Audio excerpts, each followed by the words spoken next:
Hey everybody, just making sure we're live here. Looks like we are rolling. I'm Kevin Spiker. Nice to see you again, and I hope everybody's doing well out there, hiding away and trying to figure out how to live at this point. We're proud to see a lot of people supporting our local farms and our deliveries and really getting on board with sourcing directly. And always feel free to reach out to me anytime. Hey, Julie. Reach out to me anytime if you'd like to connect to local farmers. But today I just wanted to recap some of the topics I've been going over with Matt from Armored.Nutrition, and we've been having some great conversations.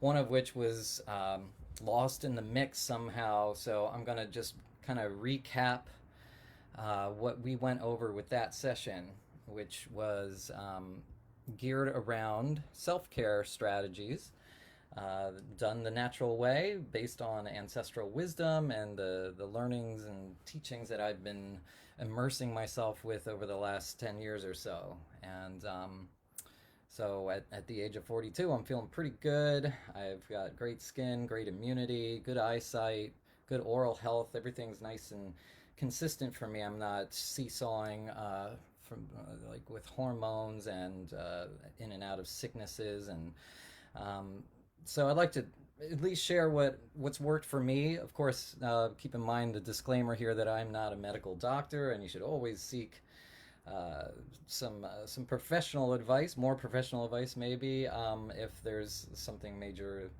and urgent with you. I wish these pop-ups would stop.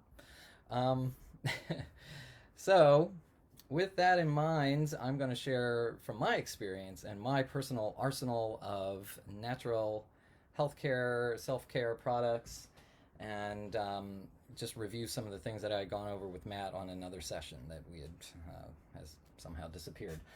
So, um, let's begin with something I use on a very daily basis, which is coconut oil.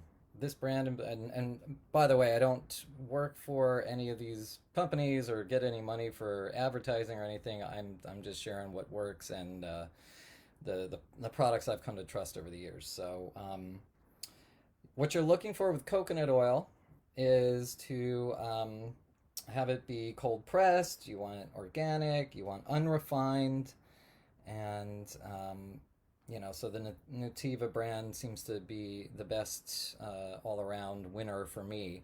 So what you can do with this, obviously, you can cook with it, which is with coconut oil withstands high temperatures of heat really well, so it doesn't rancidify and break down like some of the more like seed-based oils or what we would call vegetable oils, which don't have a very high smoke point and end up doing a little more harm than good if you're cooking with them. So, great cooking oil, but then also a lot to do with your self care. I even have an article pulled up that has 333 uses for coconut oil from hybridrastamama.com, one of the ones I keep handy. So if you'd like to go into the other 300 uses, please be my guest. But I'll take you through some of the useful things that happen with me on a daily basis with coconut oil. So in the beginning of the day, I'm usually starting out with like an oil pull, which is an oral health technique from the Ayurvedic kind of studies. So you would get a nice glob of coconut oil into your mouth, and you can even add some essential oils to flavor it and enhance the properties of cleansing and whatnot in there. And you swish that around, that nice little mixture. It'll soften up, and what it's doing is pulling stains out of the teeth. It's softening up your gums.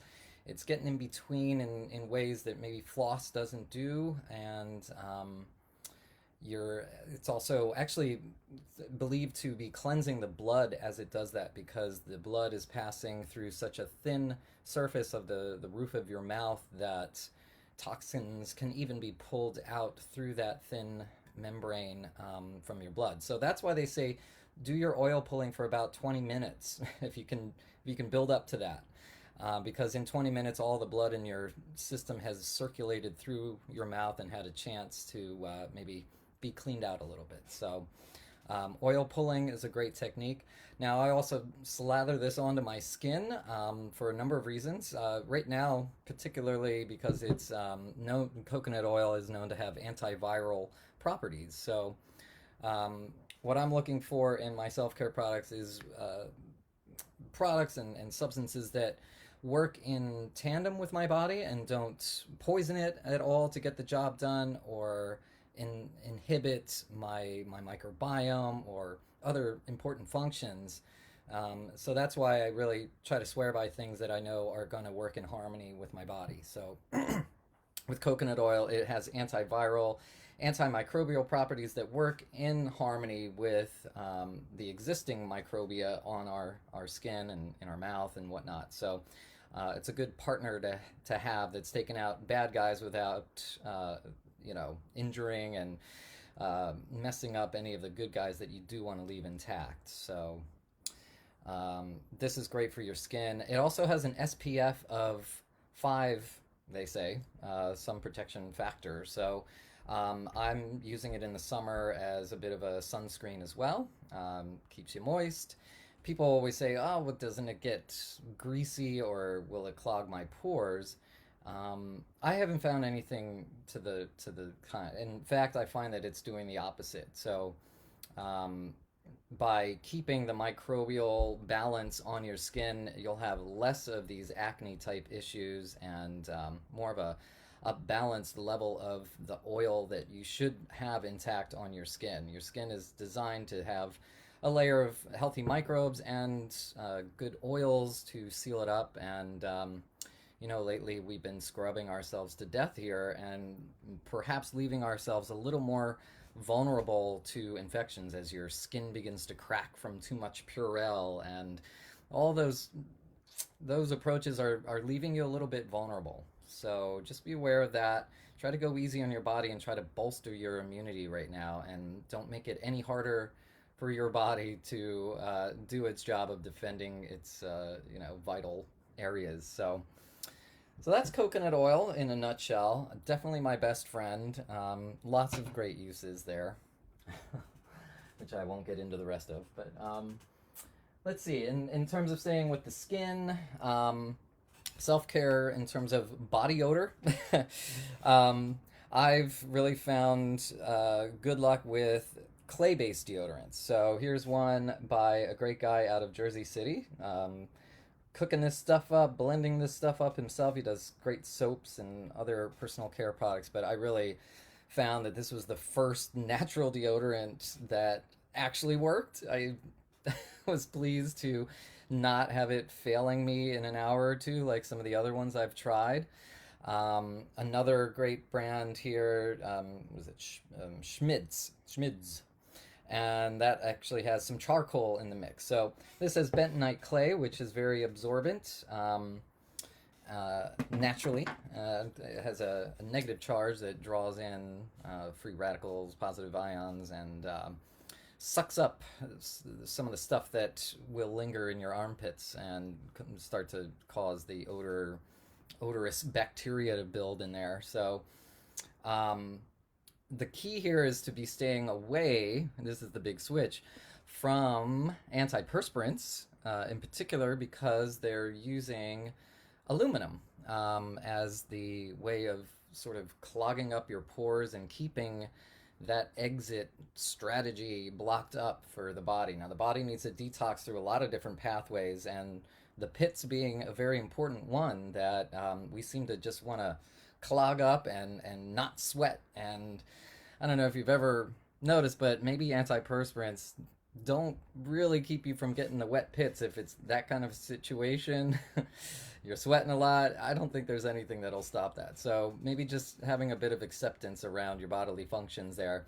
I personally found that my BO has really diminished, and I use less and less deodorant as time goes on, meaning that I probably struck some kind of good balance with my microbial life there, because there's microbes everywhere, don't forget. And you want to be good to them, and they'll be good to you back.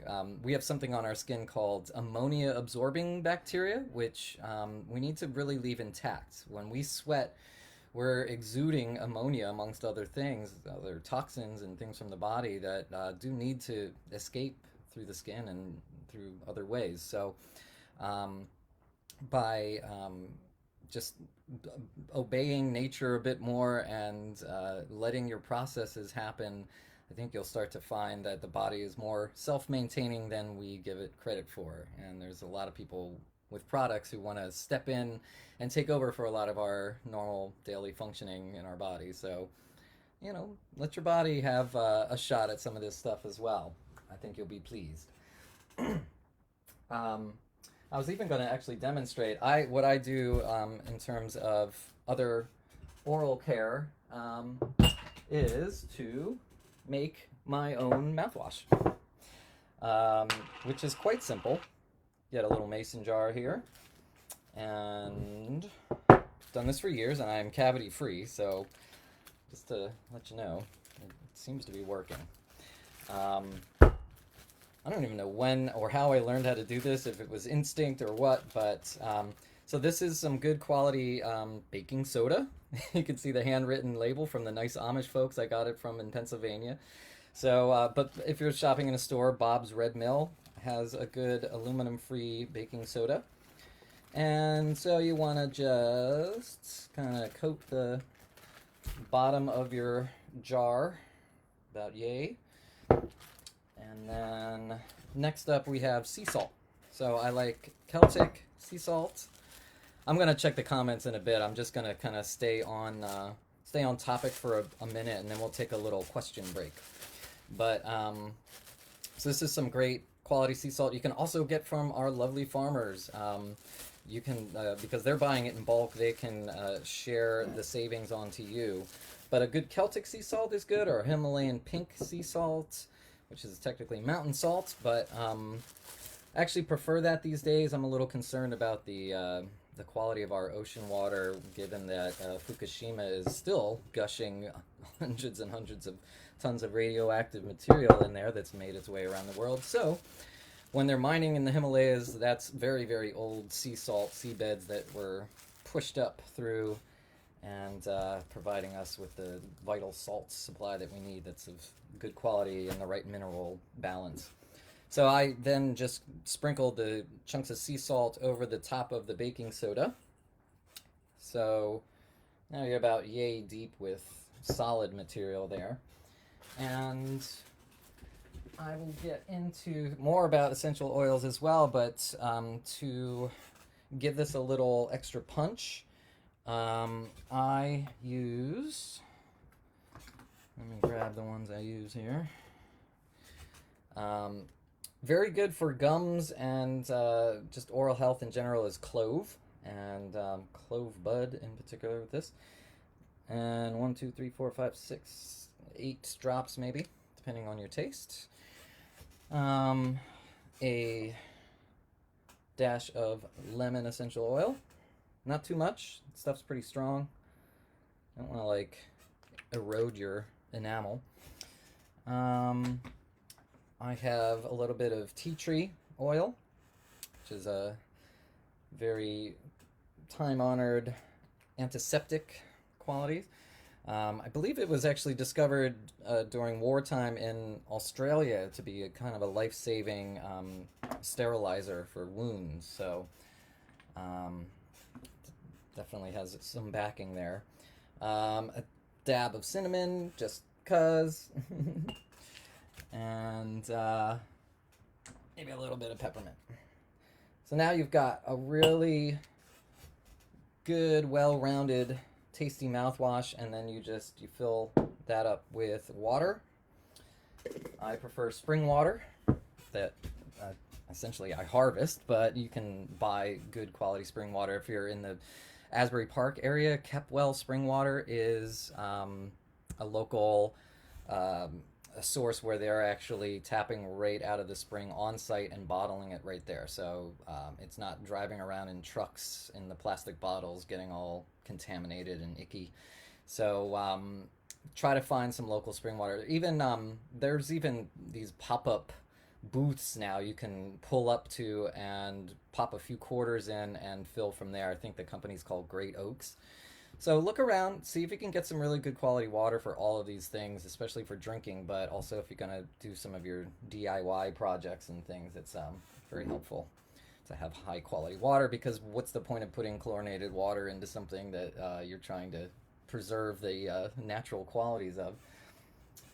So let's see, going through my arsenal. In terms of, body washing, Matt and I had talked about this based on the wisdom of George Carlin, the late great comedian. Stick to the pits and the bits mostly, because like I was saying, your skin is a beautifully self-maintaining machine if you give it a chance. And so I think everybody who's ever tried to go natural has gotten their hands on some of this stuff. But have you ever read the label? Dr. Bronner, he's the man. Lots of different flavors to keep it interesting.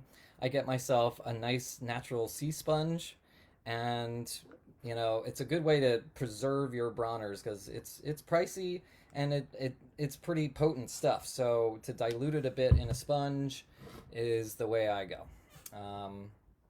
And you can really stretch your supply by just using little by little with a sponge there.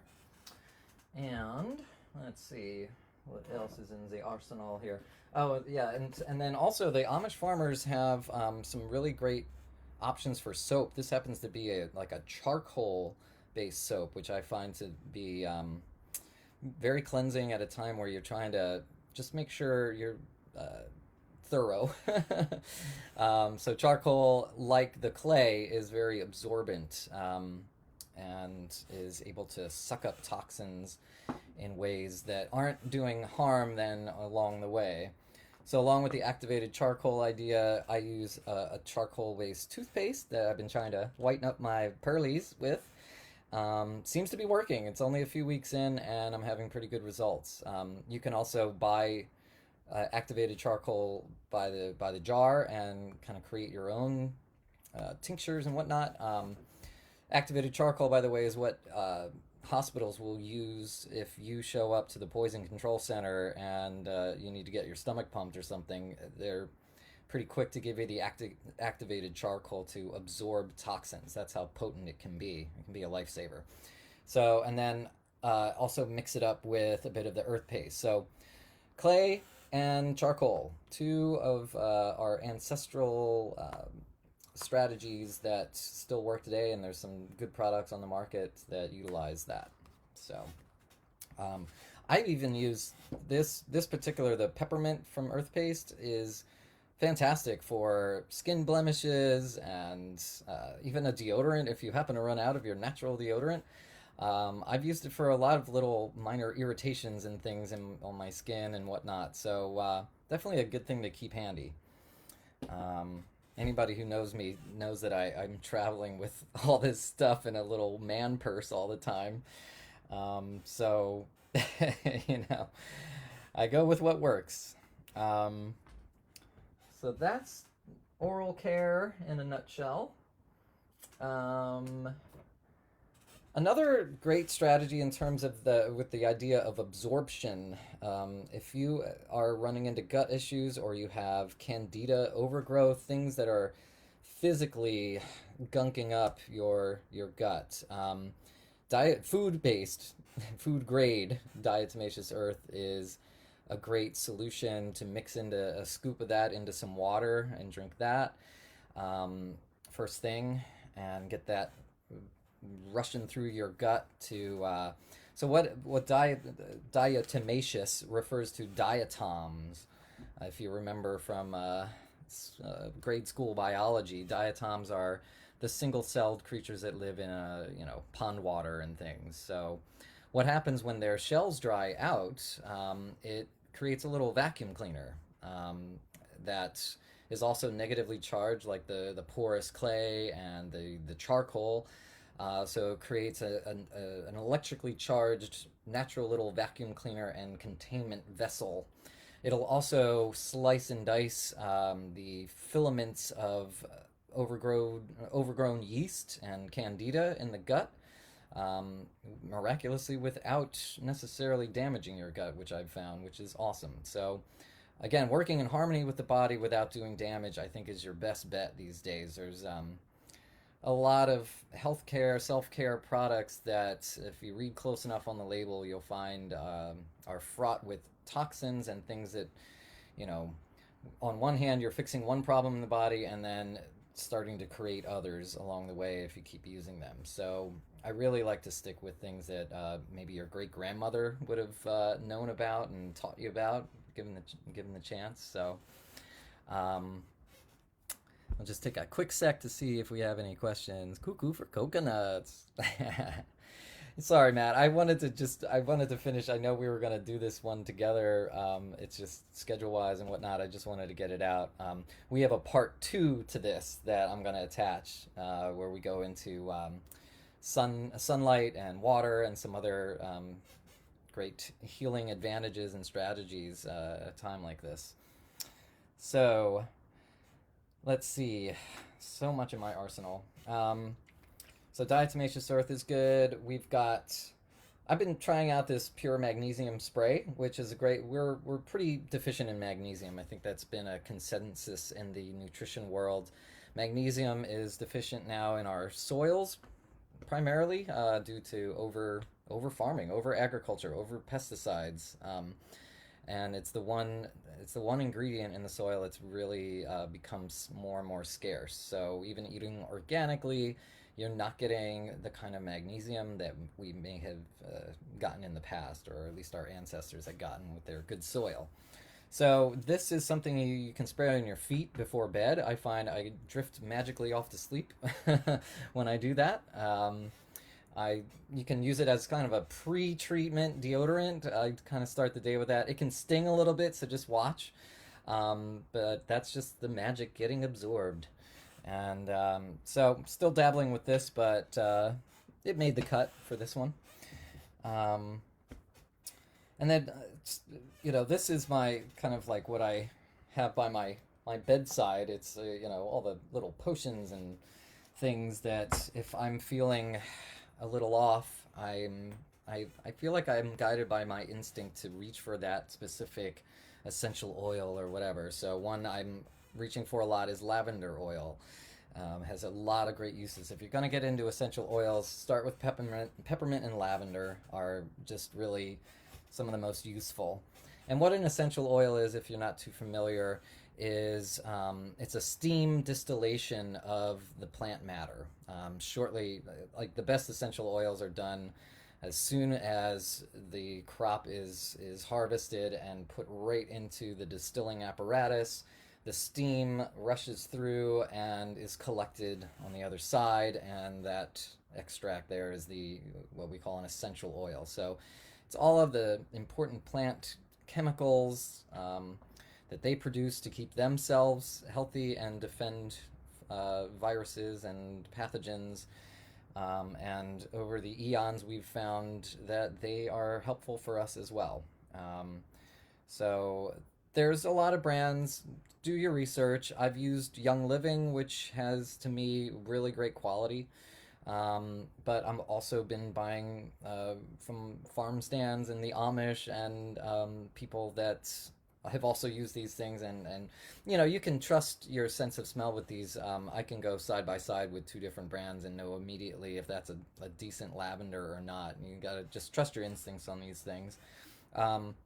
Clove bud is what I used in the mouthwash, and I also apply that sometimes directly to my gums if I'm not feeling that great tooth wise. Cedarwood is a love it or hate it kind of oil. I use this before bed. I find that it just brings on a dreamy, nice sleep for me. Some people think it smells like cat pee. Others think it smells like cotton candy. So you be the judge. If it works for you, great. And let's see some of the other ones. In the warmer months, now that we're getting into mosquito season, definitely keep a bottle of citronella handy. And it's a natural bug repellent. You can add some other blends into it, like lemongrass, things that bugs just don't care for, and they'll kind of hang back. I also like coconut oil for that reason, because I find that I don't think bugs like to really land on me. They they get a mouthful of coconut oil and go fleeing, or they can't even fly at all because they're so sticky. But so yeah, essential oils are very handy for just topical application. Sometimes I get a little bit of eczema coming back, and in tandem with some gut focused healing and some lavender oil, it goes right away. So um, some of the farmers offer some really nice healing salves as well, with like comfrey leaf and I don't even know what else in this, but it's really soothing for your skin. So just try your best to direct yourselves to natural sources for your skin care, for your oral care, for body odor management. All of these things, you'll just find that your body will begin to work on its own a lot harder, and you're not going to be dealing with the toxic side effects of more commercial grade solutions like this. Hey, Nikki. You just popped right in there with the GIF Queen returns. uh, Thank you all for tuning in, by the way. Let me just see if anybody's got a few questions or anything. I miss you guys too. Um, it's, oops. Harder, and you're not going to be dealing with the toxic side effects of commercial grade solutions like this. Hey, Nikki. You just popped right in there with the GIF Queen returns. Thank you all for tuning in, by the way. Let me just see if anybody's got a few questions or anything. I miss you guys too. Was that still going? All right, I'm hoping I'm still on. Can somebody just chime in and say hi? You're still going. um, yeah, I don't know what happened there. So these little windows are popping up as people are chiming in, and depending where I click, I think things get a little screwy. Oh, here's a comment. Okay, this is interesting. So Tanya says that all baking soda is aluminum free, which I've heard. Um, and aluminum added to baking powder. Yeah, so um, oh, you can make your own baking powder and baking soda with cream of tartar. See, you learn something every day. You put this stuff out there, and this is how we all learn together. And I think this is a good time for us to share our resources, because there's a lot of flack flying around, and and it's hard to know the truth. It's hard to discern the truth with everybody trying to jump on this. I was even at, you know, a little hesitant to jump in, just saying, "Hey, I've got all the answers too." But I think together, collectively, we'll find the truth in this, and help each other through this as neighbors and as friends and family, and maybe dial back some of the static that's coming in from all the TVs and the phones and things. And so, all right, so we're at a good point here. Any questions so far? I have a few more things in my arsenal I will be happy to take you through. Here's the big mama that I think everybody who's in the health field keeps handy. So definitely get yourself some apple cider vinegar with the mother. And what that means is, because it's fermented and cultured, it has a mass of the bacterial yeast SCOBY, that symbiotic colony of bacteria and yeast. And so that shows that it's the real deal. I would avoid sort of off brands or major brands that don't include the mother. That is more of a sterile product, much the way like a Vlasic pickle is a sterile pickle versus a Bubby's pickle, which is still contains the live cultures and does not contain any vinegar, like white vinegar, to keep it stable. with actual probiotic foods, the living organisms are what keeps it stable, and that's how our ancestors preserved their harvests and kept products like this available and very stable, but still active. So here's another, apple cider vinegar. Here's one from Mama Natural. I mean, she's got 101 uses for apple cider vinegar, anywhere from keeping away pests like ants and things, fruit fly traps.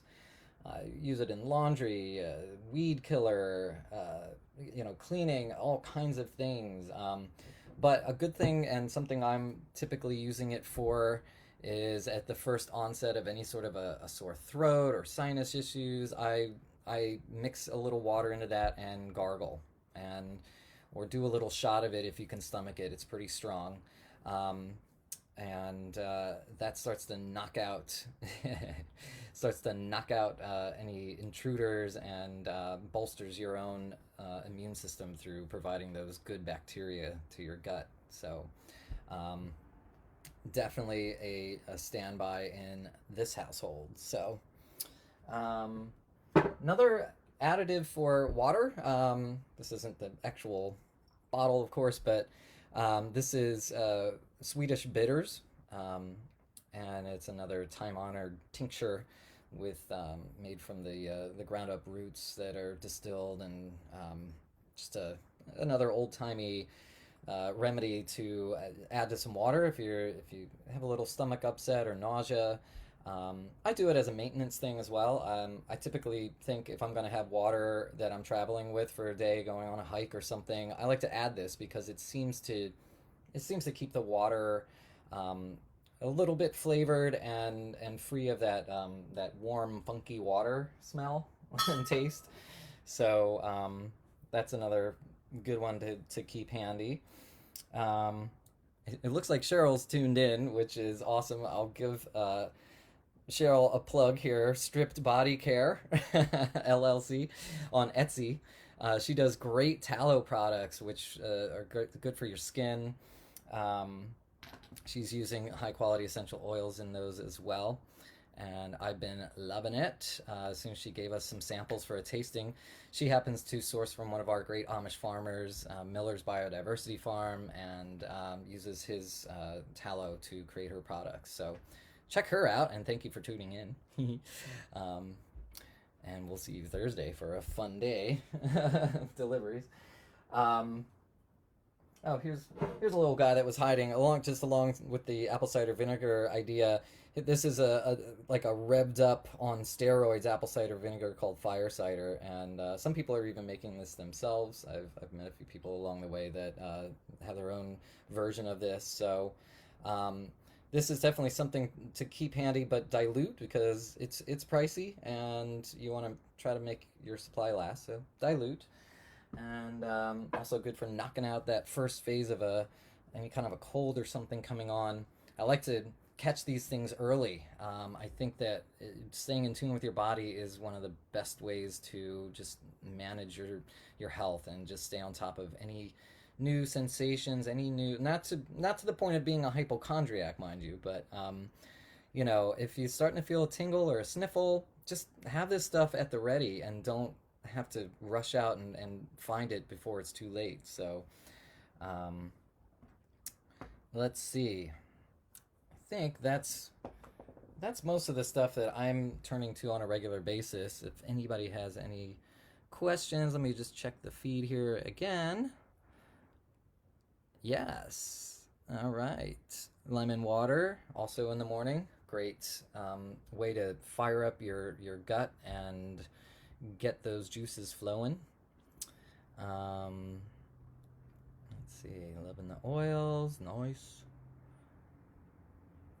Adam, you crazy. Alcohol detox, quarantine detox, from Lindsay.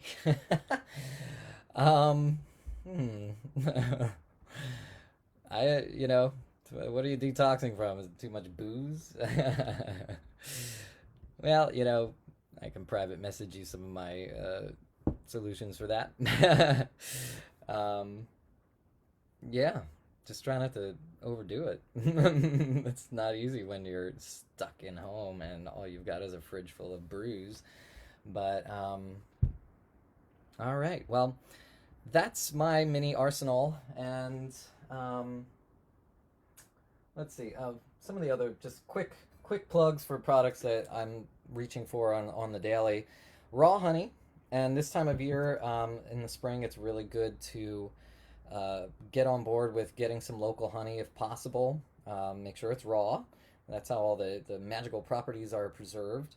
Um, so what happens with that? It's the idea of food as information. So when we take in food, it allows our digestive system, which is very full of neurons connecting to the brain and having a nice conversation between the gut and the brain through the vagus nerve. So when we can feed our gut things that may actually be causing us problems like allergies in the spring, if we can feed ourselves a bit of the poison in a sense and let our body analyze that in a sense and let the microbes in our gut get to know that and interpret it, you'll have less allergic reactions. Like I really don't get any kind of spring allergies anymore since incorporating a lot of this stuff. I used to be allergic to cats, and I wasn't allowed to say this in my TED talk, but I'm saying it now that I totally got over a pretty serious cat allergy, where if I walked into a place where a cat had been years ago, I was sneezing. So at this point now, I am fully able to cuddle with a kitten occasionally and have no immediate effects. Some a little bit of itching in the eyes sometimes, but nothing like what it was where my throat would close up. So obviously, I've been able to somehow teach my body and provide my body with information that helps it not launch an illogical, unnecessary attack against various environmental stimulants. So, um, honey works in the way of incorporating pollen from your area, or even just pollen in general. Let the body get to know what you're breathing in and what's in your environment on a much deeper level, so you can be so it can actually drop its guard a little bit and not be launching immune responses unnecessarily. Um, and then desiccated liver is something, yeah, I don't take a lot of supplements. I really feel like it's important, especially with probiotic foods as well, to eat your nutrients and in a whole food form ideally, because I think we're still in our infancy of understanding nutrition, and there's so many divisive and divided points of view on it all that I think it's up to us to find what works best for us. And but in terms of supplementation, skip probiotics and eat probiotic foods. But in the Weston Price Foundation, we're really big on getting organ meats. That was one of the most cherished foods of our ancestors. And certainly you see it in the wilds where a predator makes a kill, and the most valuable parts of that prey are going to be the organs. That's just the most nutrient dense and the best bang for your buck if you need to expend energy and take risk to gain your nourishment. So desiccated liver tablets are something that I keep very handy, and gives me a little boost of grass-fed liver when I need it. And also, this time of year, and especially to boost immunity, taking in good quality bone broth from the farms, and just getting a lot of that more ancestral approach going, where, in a time where a lot of medicines and needle-based solutions are flying at us, I'm going to really do my best to bolster myself and weather the storm. So, also, here was, in terms of keeping your home detoxed and, bugger free, like critter free, hydrogen peroxide spray is minimally harmful to our body, and, using in your environment regularly, but knocks out the bad guys. Good on wounds as well. If you've ever used it, you spray it on an open wound and it fizzes up, and that's how you know it's working. And then I actually like these little containers. I keep these and then fill them half with vinegar and water and some lemon essential oil. And now you've got a vinegar disinfectant spray that isn't going to start creating superbugs and the problems that we get when we use the commercial products that promise that 99.99999% of germs will be obliterated, but it's that 0.00001% that remains behind and is only made stronger. And that's why we have things like MRSA. So, trying to prevent that in the household, trying to prevent creation of superbugs and leaving a lot of chemical residues around that further diminish your own ability to stay immune strong. So that's just a little bit from my world. Hope you all are doing well. Tanya has also posted more details on how to make the baking powder, which I'm finding very fascinating. So thank you for that. And yes, and Jacqueline is chiming in with elderberry, which I've heard great things about. I personally, I kind of balked at the price tag on it. So if I can find an affordable source that I feel comfortable with, like the quality and where they've sourced it from, I would check it out. I've definitely seen in all of the stuff going around that elderberry is doing wonders for people. I think it's in particular related to viral maintenance and things. So let's see. Yes, Cheryl reiterates how the apple cider vinegar will stimulate hydrochloric acid in your stomach, which is really great. Quick side note on stomach acid is that I think a lot of people have the acid reflux thing a little bit backwards. That things like acid reflux are actually a sign of weak stomach acid. And to try to make this long story short, with a person who's suffering with that GERD, that bubbling up of acid from the stomach, really the sensation is that you're on fire in your esophagus, and that needs antacids, to cool the fire. But unfortunately, the blockers, the acid blockers that you'll take for that, end up making that weak stomach acid even weaker. So you're actually going to prolong your problem. The problem to begin with was that your stomach acid is becoming weaker, maybe due to poor nutrition, lack of good sea salt in your diet that helps to stimulate the production of hydrochloric acid. So think about that backwards from what you've heard, and do some research on that, that how acid reflux is really a sign of poor stomach acid. And our stomach is the first defense against pathogens entering through the food that we eat. So you really do want to have strong stomach acid. The reason that it's bubbling back up is that it's weak enough that food is sitting in the stomach too long and begins to putrefy and burp back up.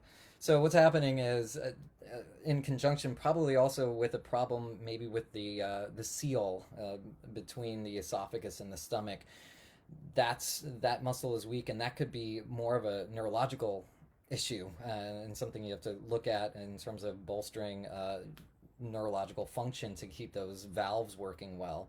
So what's happening is that putrefied food bubbles up, it's getting a bit of that weak acid up into the esophagus, and then you are having this sensation of burning and you want to put it out. But really try to stick with good strong acids, and using a good sea salt on your meals helps to get that production started.